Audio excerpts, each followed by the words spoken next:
this is how the mock-up went. I'm wearing a sports bra, but it actually pretty well fit. I had to snip the neck open, but it actually isn't as far down as I feared the 16 centimeters would go. It's about here. I feared that would be like down here, but it's not, so I'll keep this, but I probably widen it a little here like I did with Blossom's dress in the last video. And I'm not sure why the shoulder had bulged outwards on the seam, but I'm gonna straighten that and take the sleeve side in just a tiny smidge in front. I have no problem in the back, and sits pretty well there. It matches my shoulder point, which is nice, and it's actually a pretty loose fit. I can try putting on the belt. Here it is with the belt on, and it looks pretty good. It is inside out right now, so it looks a little bit bigger than it is because of the steam allowance. Right now it's just pinned up here, but I plan on putting a zipper in. I'm not sure it actually needs, but I'm gonna do that. Just a quick notice on, I changed the neckline. Gonna sketch that, and that this is without seam allowance. And then I marked here. I'm gonna fade that up to the shoulder and into the curve down here. So I just changed the neckline. It's cut with seam allowance right now, and I changed here on both sleeves, armholes, what you call it, and pinned it up. This time the dress is right side out, so there's no seam allowance hanging around other than where I pinned it.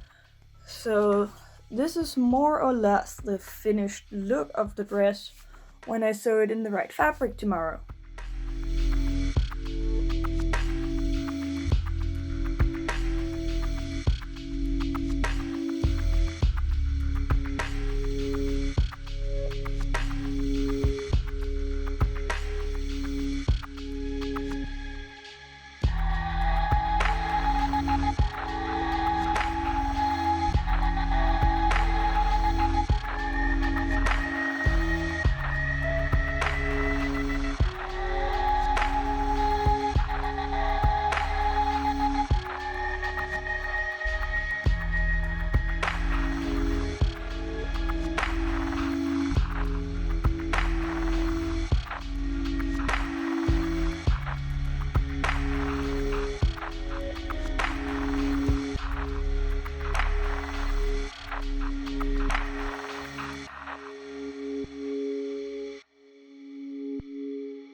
this is what I have for the headband for Bliss. I have some fabric left over from my Gren cosplay that is stretched, so that's gonna work nicely. And I have a piece of leftover from Blossom, and I actually have bigger pieces if this is too small.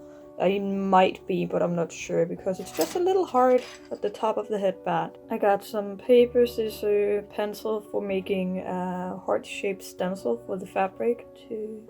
And then I got a little bit of pillow fluff